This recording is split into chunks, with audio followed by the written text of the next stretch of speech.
in the background. It's okay.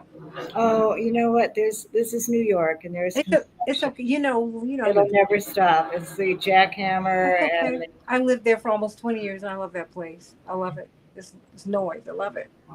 And we're up in four, three, two. Hey, everybody. Welcome to the Santita Jackson Show here on AM 950 Radio, the voice of progressive Minnesota. It is a joy to be with you today. We've got a lot to talk about throughout the show.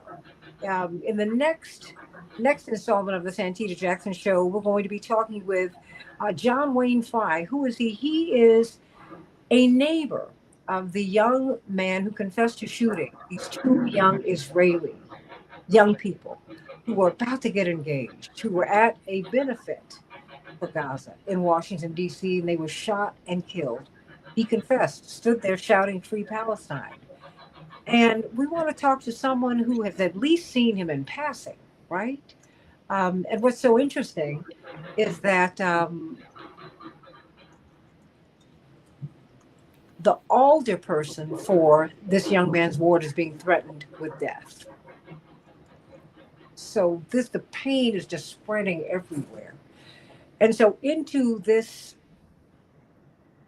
moment, we have some people who have come together to fast for peace, really in the tradition of Gandhi, of Reverend Dr. Martin Luther King, even thought of fasting unto the point of death to bring the movement together toward the end of his life.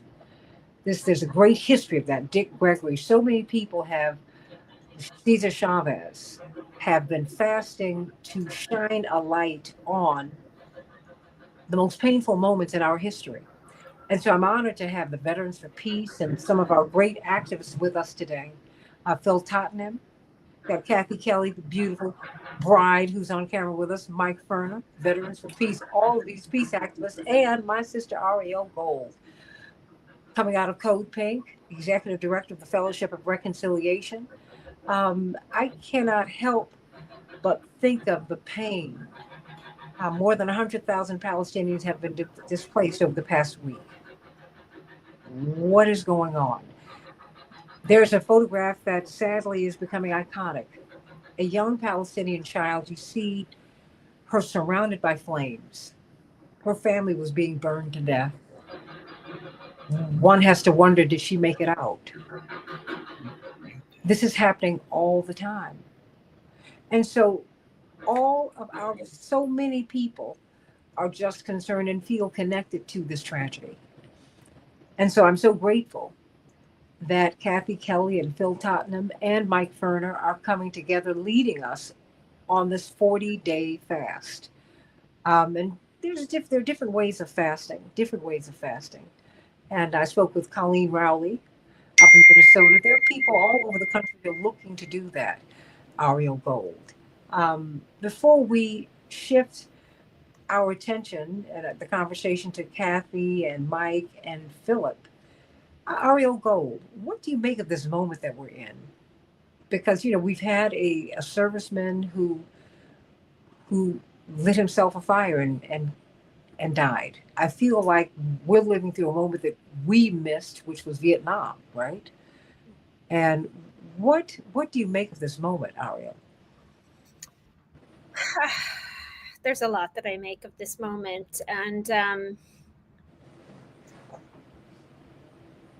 I want to bring to light as well that there was, we are in a time of some actions that include violence being taken in the name of in the name of the pursuit of Palestinian rights, specifically the murder that took place at the Jewish Museum in Washington, D.C., and the manifesto that that person wrote, which cited Aaron Bushnell as part of his inspiration. And, for me, I think this is a time of necessity for us to recommit ourselves and be outspoken advocates for nonviolence for peaceful resolution, and to be strategic and disciplined and careful so that we are furthering the work for the liberation of Palestine rather than harming it. Do you see? That's what's been on my mind very painfully this past week.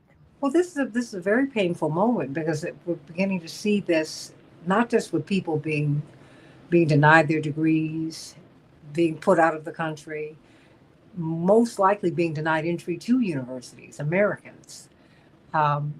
It takes me back to, I told you, when I was being interviewed by Harvard, they wanted to know if I was basically what my politics were. And it was about the Middle East. This is 40 years ago. Are you willing to be independent of your father and his politics? Mr. Cohen asked me. And basically that was, are you willing to disavow him? Of course not. And I was accepted anyway, but they said it was a big fight. These are people who reached out to me. I was a merit scholar, right? So what they're dealing with now, 40 years later, please, this is like par for the course. And it seems like this is something that is now in the fiber of America. And it's almost like it's a no-win. I mean, because I can't justify killing these kids who are on their way overseas to get engaged. Can't do that.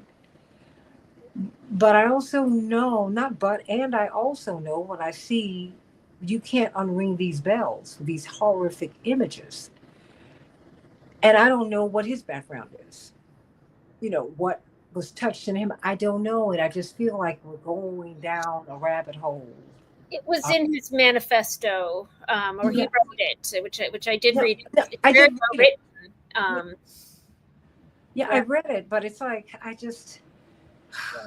everybody's got a biography, right? I mean, I get it. I don't know. And let's raise our voices that nonviolence is the way. And absolutely. It is through nonviolence that we have the strength and the power, and that we build the world we want to live in while campaigning for that world that we want to live in. Yeah. And we don't build it by shooting, killing people. By killing people. We don't build it by killing people. Killing people, waiting and killing people, and waiting for the police to get there. I said, and let's face it, this wasn't an Israeli embassy event. It was a Jewish event. It was put on the American Jewish Committee at the Jewish Museum. Not to mention also, I'm sorry, but embassies, we always campaign that embassies should be protected. We want diplomacy. Mm-hmm.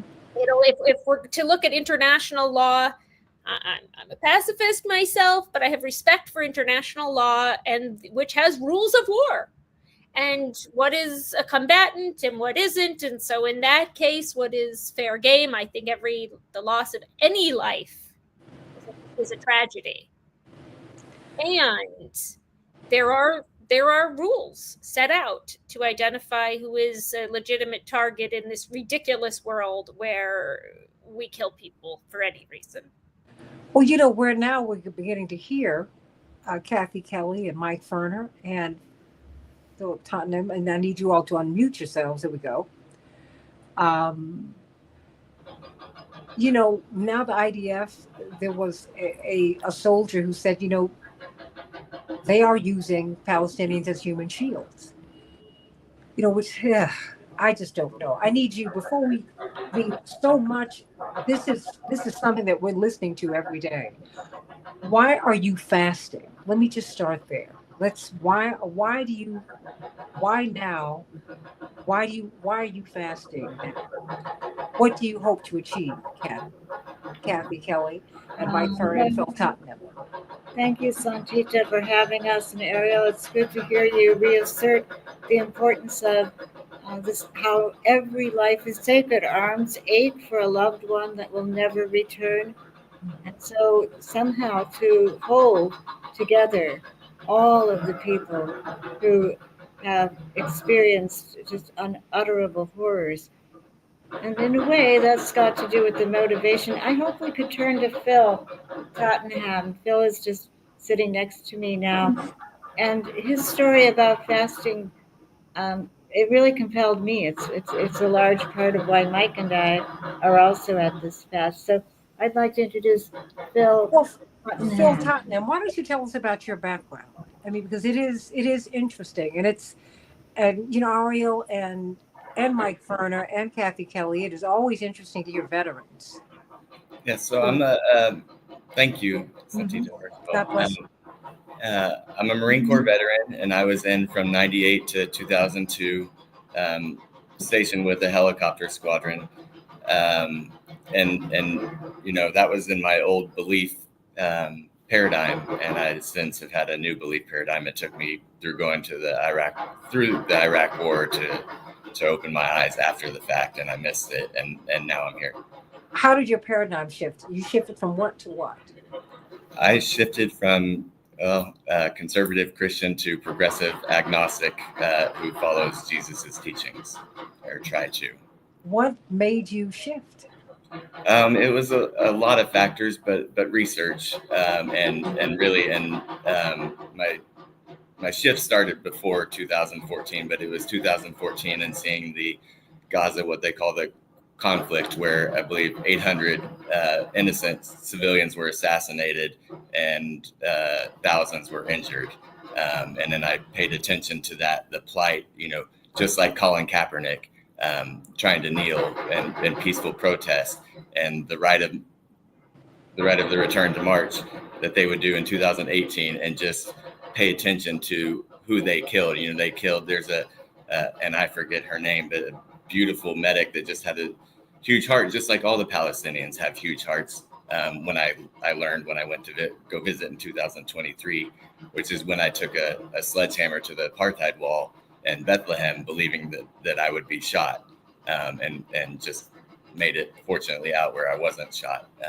And so anyway, that's a paradigm shift, and seeing but how we got here for the fast is, Mike Ferner and I, who's the former director of Veterans for Peace, just serendipitously ran into each other and had a meeting, and we were talking about Aaron Bushnell, and how neither one of us had the courage to go through that. I wanted to do something like that prior to Aaron doing that, but I didn't have the courage to go through the pain of the flames.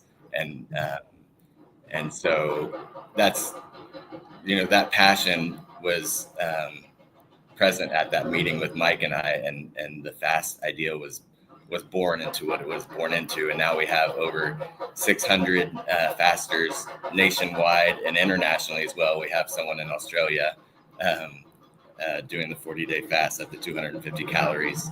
And so, yeah, that's how we're here. And we have over 40 sponsors and co-sponsors, Code Pink being one of them, and Taxpayers Against Genocide, and FOSNA, which is Friends of Sabile North America, who have done an amazing job supporting us. And so that's how we're here. And we're here to say no more, not another genocide, not on our watch, which I have ties to, a descendant of the old 300, which was the original settlers of Texas that came about with Stephen F. Austin and murdered and massacred indigenous people. And I have a duty, being born with the white privilege that I've been born into, white male privilege, a duty to say not on our watch, not another genocide of indigenous people. And this is, to defeat this, we need solidarity of all marginalized people to stand up together for this. I think you may know that the Black Panthers and Malcolm X and Angela Davis and Jimmy Carter and so many other historical figures, and Nelson Mandela said that, our people aren't free until the Palestinians are free. So. Absolutely. Kathy Kelly, you or Mike can take it away from here. I mean, what, Mike? Okay. Hi, Santita. Thanks for having us on, and hello, Ariel. People sometimes ask me,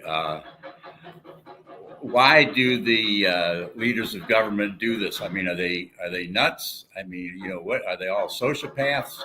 What's going on?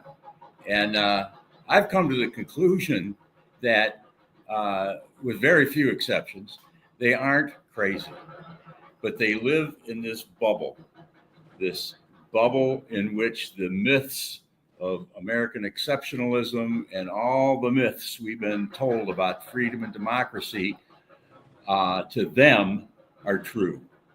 And that's how they operate. Well, they also get a little help from corporations who make a lot of money on this whole business. And so it's a system that, if you're inside of that and you want to cling to those myths and you're protected and you come from a privileged background, and then people are throwing money at you at the same time, it's really unethical, it's horrible, and it's everything else, but they're not necessarily crazy. So and as I was watching this whole genocide unfold, I took care of people in a Navy hospital who had been through the war. And I know firsthand what they've suffered. And I was always glad I never got assigned to a burn unit, because I would not have been able to take it. But the places, the units that I worked in were bad enough. And that was at a modern hospital. These guys that had come back from Vietnam, that was in a modern U.S. hospital with all of the current technology. Here we've got a situation where they're not only being bombed and incinerated and everything else, but there's nowhere to go. There's no clean water. There's no food. People ask us, why you're fasting and 250 calories and all this stuff. And we say, we're limiting ourselves to 250 calories a day, which isn't a whole lot. But we can go home and not worry about getting bombed while we sleep. We have clean water. We have electricity. We're not having drones flying over our heads every minute. So, you throw all those things together and begin to understand what Palestinians have endured for this long. I simply don't know how they've been able to do it. And so, like Phil was saying, he and I, and Lord knows how many people, were thinking, I have to do something as dramatic and, as possible. And a few people had the courage to do what Aaron Bushnell did. But we thought this would be one thing that is more than things that we've done in the past, which is so important. We get tired of holding a sign on a street corner. So we wanted to do something that would, put ourselves out there a little further and hopefully get people involved. And like we said, there's over 600 people now around the country that are participating in this. Well, do you think that this can help to move the needle? As we talk to people about this, how do you think the American public are feeling about this? When I see what happened in Washington last week, when you see the protests, it seems that now people are more engaged in this issue than I've ever seen in my lifetime, for sure. Just on the ground. More and more people they've shifted in their view. So, how do you expect this fast and just really to impact the discussion? Well, I think we are beginning to see a wall of extraordinary silence crumble. And what better place to be than across from the United Nations and in front of the U.S. mission to the UN to try to help raise the voices of people whose voices might appear in the newspaper ever so briefly. But for instance, yesterday was Memorial Day, Santita, and the Vets for Peace in New York always gather for a Memorial Day celebration. So they had it with our fast. This is a Vets for Peace and Allies fast. And so there were people there from World Beyond War and Code Pink and Fellowship of Reconciliation, other groups.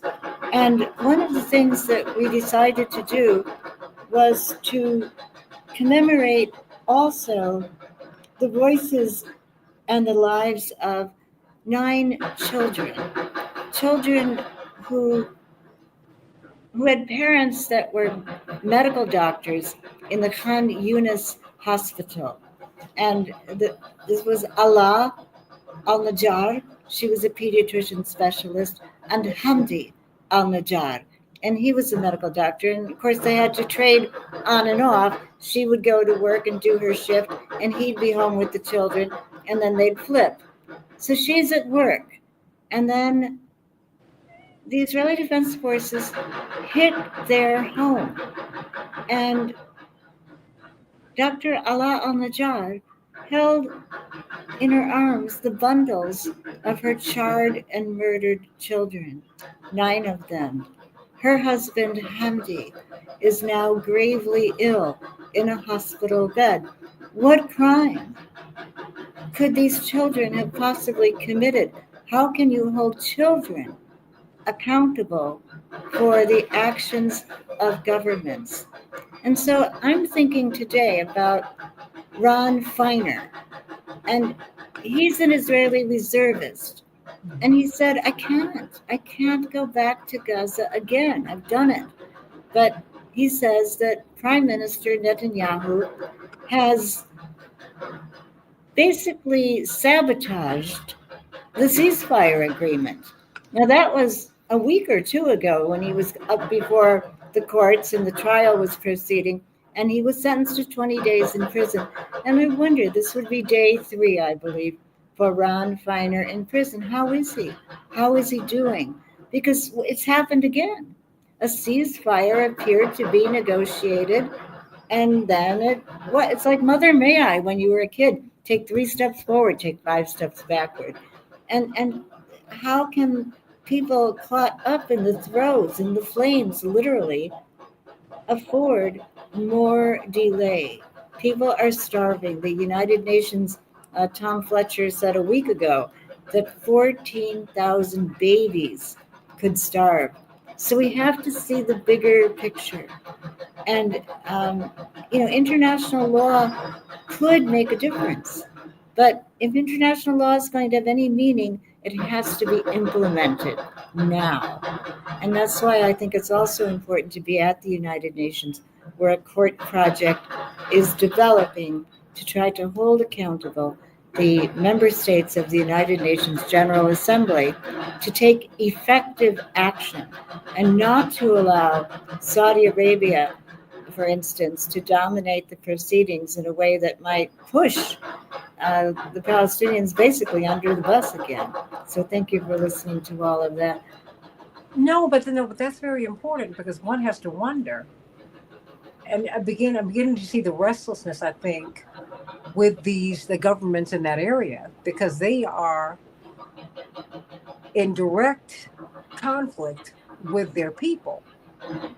And Ariel, you want to jump in here? And I want to differ on opinion a little bit. And I think of this sometimes in that balance beam that we try to walk between our ideals and realities, or we could say, oh gosh, what's the word? Progressive, what's the word? Incremental steps, versus, bigger picture.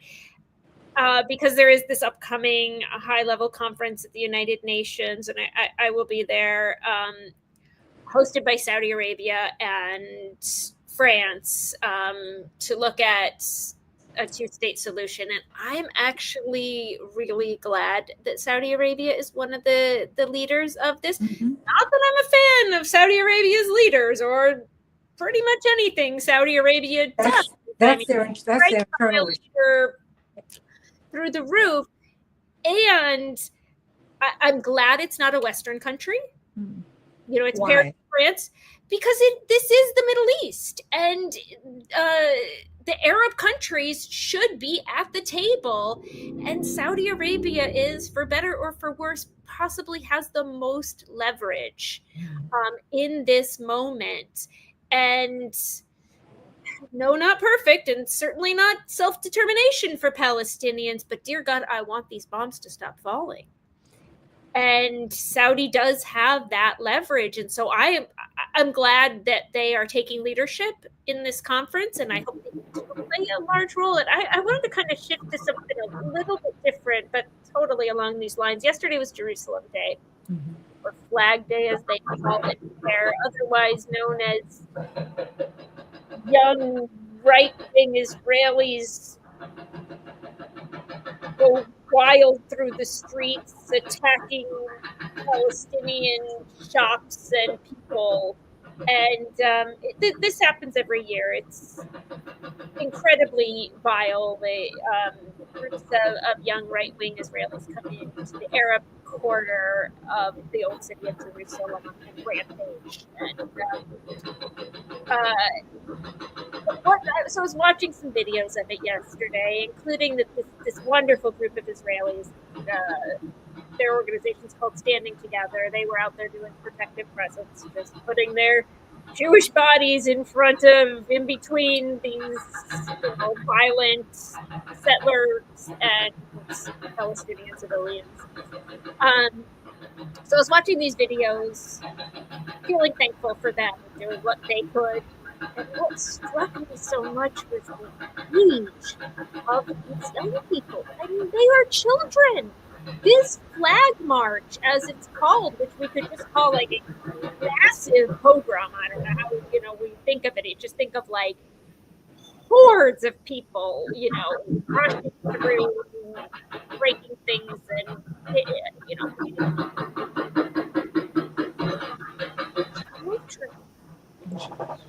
they were children. These were children doing that. And so much of what I was thinking in that moment is like, this is a broken society. This is a society that is being raised on militarism and hatred and encouraged within that. I mean, it's the type of thing. I once was in the West Bank, and it was with a bunch of Palestinians, and there was this like little soccer field type thing, and the Israeli settler kids had come over, like age 5, 7, and they started like kicking me in the shins, and the Palestinians I was with in the shins, and I say shins because they were too short to kick me any higher, because they're little kids, right?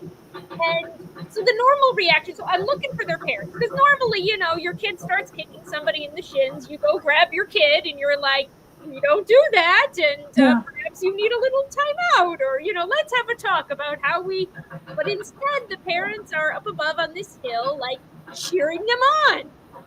Yes, go, and mostly I'm just in that kind of shock. And so these then 5-year-olds, they grow up and they're doing this, and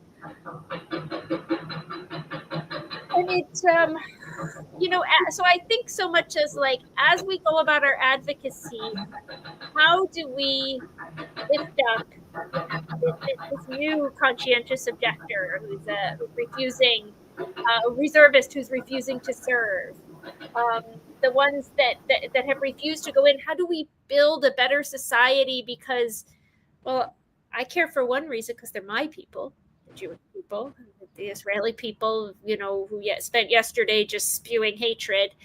But let me say this: they're our people. There are people, absolutely. They're our people. They might be. We have to care about them. Well, they might be your blood ancestors, but they're our people. There are people. Because this is fundamentally, to me, a human problem. And it isn't through hate that we will be able to solve it. It isn't through anger. It isn't through shooting people. It isn't through militancy. It's got to be through love.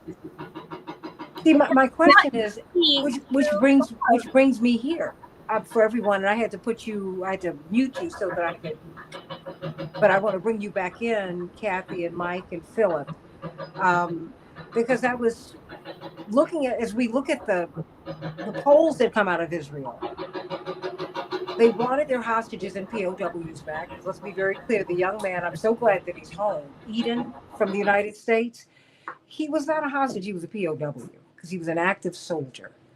That having been said, I'm glad he's home, because he needed to be home. He needs to be home. That having been said, this is deeper than Prime Minister Netanyahu. You know, everyone thinks that if we swap him out, then things. No, no. This is deeper. It's not one person. And so, I mean, how do we? Because I'm hearing you, Ariel, because I don't know how these parents allow their children to misbehave like this, but when you've been trained a particular way, and I don't understand the training. Hitler Youth. So, Santita, Yes, I agree that the way forward is not through hate. But I think what we learned from your dad, from the Reverend Dr. Martin Luther King, from Gandhi, is that the way forward is telling the truth. And, you know, the truth is somebody is benefiting from all of this war making. And those somebodies are part of some of the corporations that, as Mike mentioned, gain because they keep on selling what they make, which are weapons. So I think the Saudis are people who have consumed so much weaponry from the United States, and they bombed and they poisoned and they starved and they caused disease amongst people in Yemen, ordinary civilian people. They created hell on earth for Yemenis, and Mohammed bin Salman, the Crown Prince in Saudi Arabia, went on national TV and he said, a long war is actually in our favor. He's a war maker. He's somebody who understands using war to get the upper hand. And he wants the nuclear weapon. Now, right now, Israel is the only country in the region that has 91 thermonuclear weapons in the Negev desert. Saudi Arabia wants them. Iran quite possibly wants them. And if Saudi Arabia can normalize relations with Israel, then they'll say, okay, but there's a deal. If we do that, then you give us nuclear technology. If the United States gives them nuclear technology for nuclear power, it's not a big leap to go to the nuclear weapon. And then what will we have? You know, we saw India, Pakistan getting close to an exchange. So I think it's very, very important to tell the truth about the world the children really are moving into, not the world we wish they could move into, although we always have to hold forth that vision. But we have to tell ourselves about this world, hold up the mirror, be honest, be unafraid to be honest.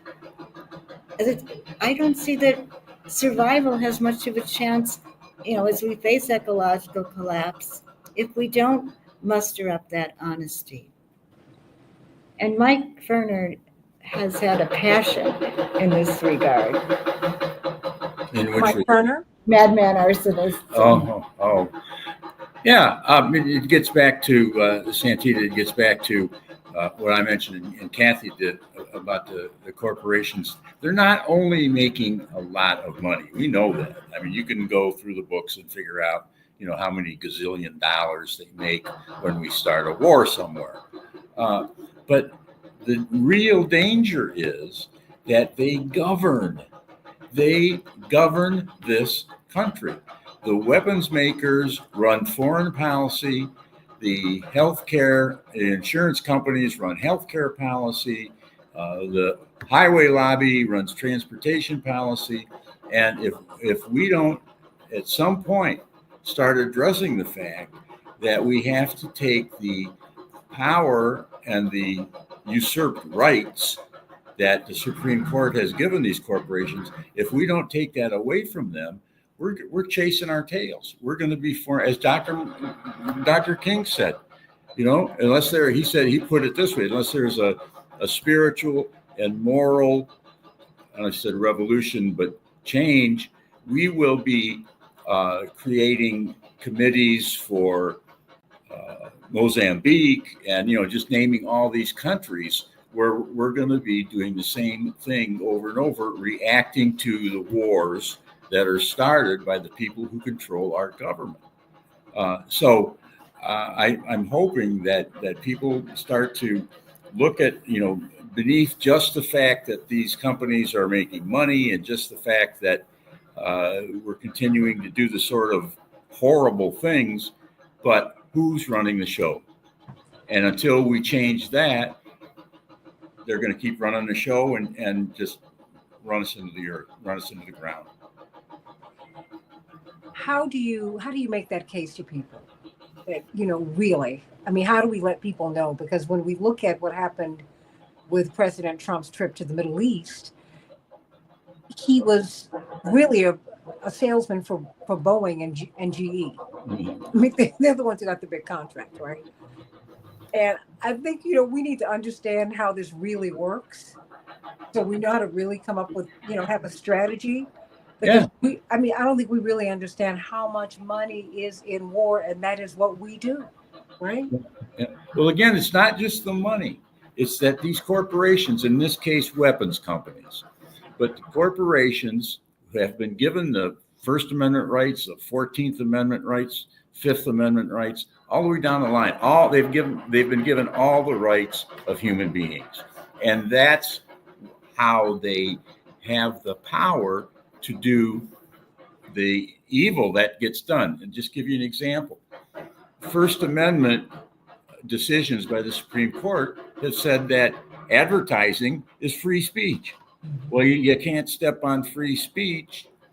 So that means it's perfectly legal for corporations to advertise like crazy. I mean, not just in DC where they have all of the weapons advertisements everywhere, but everywhere. They advertise on TV like crazy. They host job fairs for students. I mean, it just goes on and on and on. And they have perverted and polluted society and our dreams and goals like crazy. And there's no reason for them. Wouldn't it be wonderful if that one amendment, the First Amendment, was taken away from corporations? Not talking about all the other ones they have. They walk into Congress or a state capitol or a city council, and they start doing their shuck and jive about how this stuff is really good for you, and blah blah blah. And the sergeant at arms at Congress tells the lobbyists from Boeing, "I'm sorry, sir, you're no longer allowed in here because you have no right to lobby. You have no right to advertise." Right now, all those things are, and that's the same thing. Money is speech.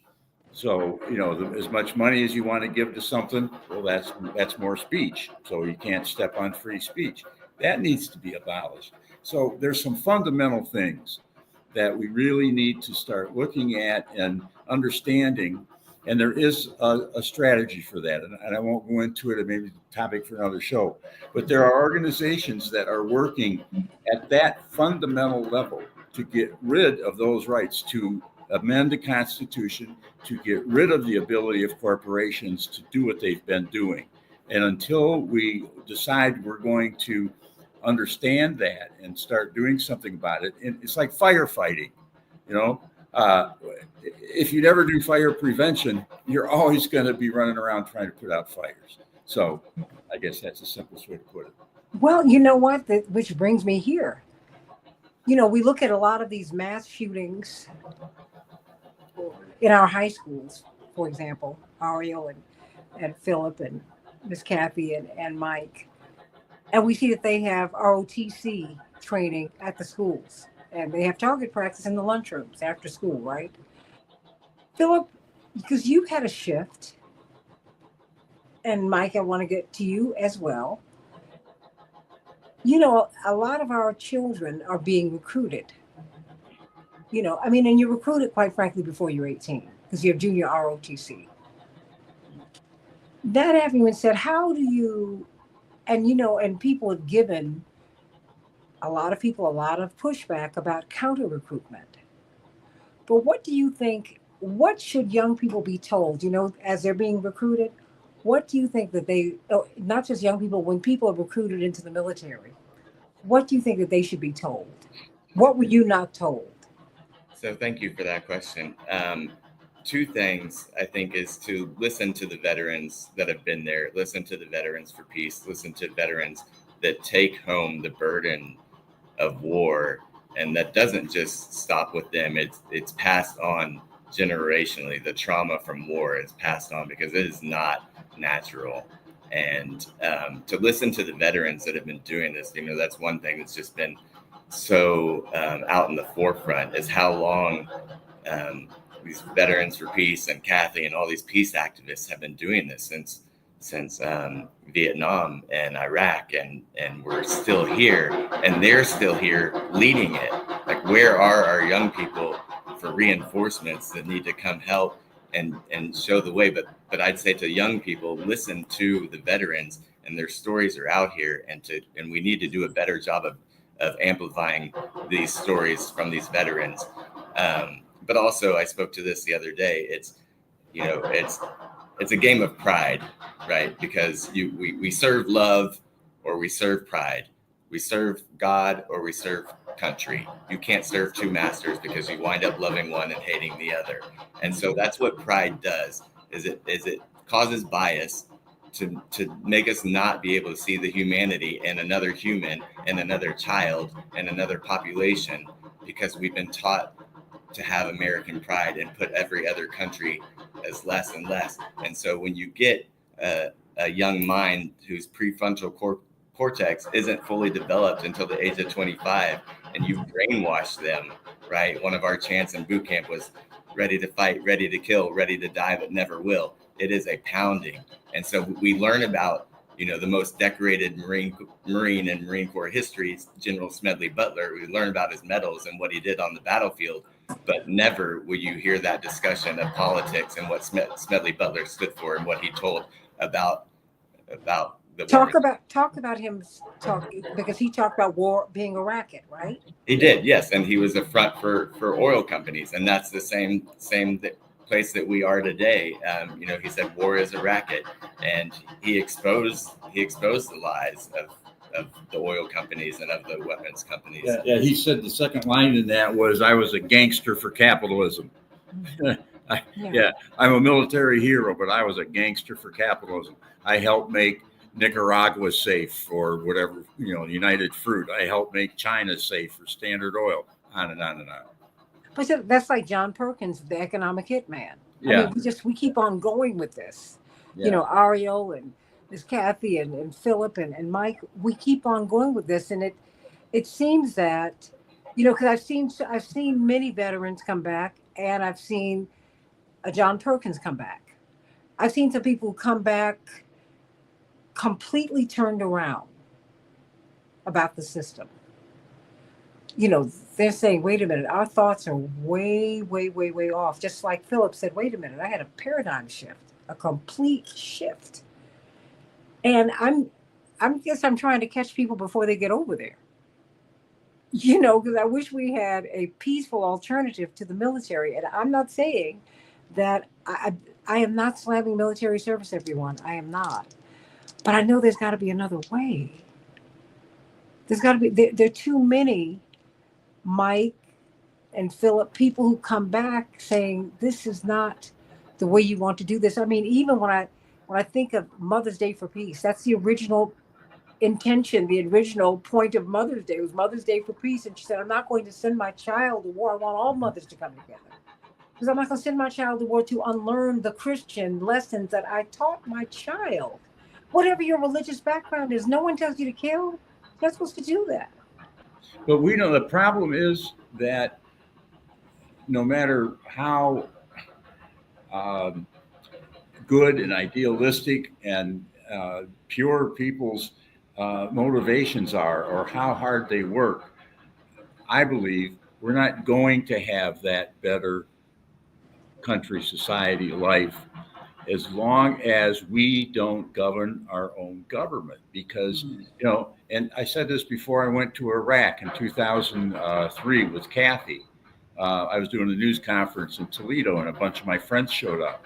And I said, this is so painful. It makes me want to cry, because I know the people in this country, if they understood what the people in Iraq are like, if they understood who's benefiting by these wars, they wouldn't let that happen. But we aren't running the country. That's the problem. Well, I mean, I think back to what was it in World War One when there was a truce for Christmas, and the soldiers started communicating with each other and playing Yeah. games across. Yeah. Right? Yeah. Do I have that story right? Yes. Yeah. And they didn't. And that worried the people, the generals, the people who ran the war. They said, "Wait a minute, you all are supposed to get back at it." And the soldiers didn't want to fight each other. They didn't want to kill each other. They'd become friends. Nobody does, Santita. I mean, no human being, unless you're really whacked out in the head, no human being wants to kill somebody else. That's why they have boot camp, so that you go through this conditioning where you're broken down.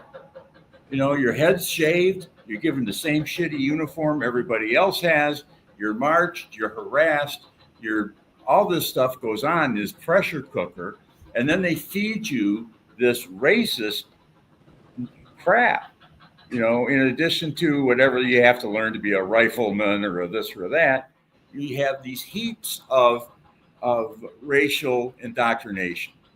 And you know, and let's face it, a good number of people in our society who are, 18, 19 years old, who are looking for a way out of a small town like I was, or, whatever their motivation is, uh, they're not able to see through that. They've had their heads full, like I did, heads full of John Wayne movies and heads full of the nonsense of the propaganda and the myths that every one of us gets from the day we're born. And so that is used, that background of that these young men and women have been steeped in, that's used by the military. Now, I've also had a lot of times young veterans who tell me, I ask them, why'd you go in? Well, one of the reasons, well, in addition to school and la la la, frequently they say, I wanted to be part of something bigger than myself, and I wanted to do something for my country. Mm-hmm. Now, if we didn't have corporations deciding our economy is going to be based on war, mm-hmm. these young people could get that same sense of camaraderie, the same mm-hmm. sense of service, the same sense of being part of something bigger than themselves by going to, let's use the example from the Depression, the Civilian Conservation Corps camps. Mm-hmm. that were set up that employed hundreds of thousands of young people to make parks and libraries and all sorts of stuff. I mean, that's what we can do, but we've turned this country into a militaristic machine because the people that are running it like to make money. Do you think that this kind of, I only have about 5 minutes left here, is it possible to have this kind of transformation in Israel? In Gaza, in the Middle East, particularly Israel, because they're the big power here, and the United States, and suddenly, these big Western powers want to take their hands off of this, but so many are complicit. Is the transformation possible? Kathy Kelly? Well, we catch courage from one another. Ariel was recently in Washington, D.C., and she was handcuffed. She was arrested. She'll be charged with, a very inconvenient court case. I mentioned Ron Feiner in Israel. He's, sentenced to 20 days in jail, and who knows what the repercussions beyond that will be. But there are more and more people. With the young people movement in the United States, I don't think is down and out. They've been squelched, but I think those young people will continue to catch courage from one another. And, generationally, intergenerationally, Phil Tottenham just showed me something he'd pulled up on his phone. And I wonder, Phil, could you share that? We have John Lennon. Yeah, sure. I think it spoke to what Mike was talking about and what we all understand as veterans, is that working class people around the world have no innate desire to go to war with each other. They have to be conned into it by the sociopaths who will profit from it. And John Lennon said that. That's coming from the person who wrote the song Imagine, which has been really an anthem for so many people to say there could be another way. Another way is possible. Well, and all we are saying is Give peace a chance. thank you, John Lennon. May he rest in peace and power, because he needed rest, because boy, they gave him a hard time while he was down here. But he left us so much. I want to get some closing thoughts from you all. We're going to be talking with Elias Rodriguez's neighbor, this young man who, the shooter in Washington, D.C. It's just amazing. I said, he's from Chicago? What? What is going on here? But I don't think anyone is untouched by this. So painful. So painful. Ariel, I'm going to give you I thought give everybody about 30 seconds here, and then we're going to switch to yet another hour of the Santita Jackson Show. Ariel Gold? Yeah, I think one of the things that I always think about when there are shootings in the U.S., I always think just gun control. Please, gun control. It is so much harder to inflict that kind of damage with a knife or with a rock or with your fists, and it leaves so much more room for people to survive and to heal, including the person who carried out the action.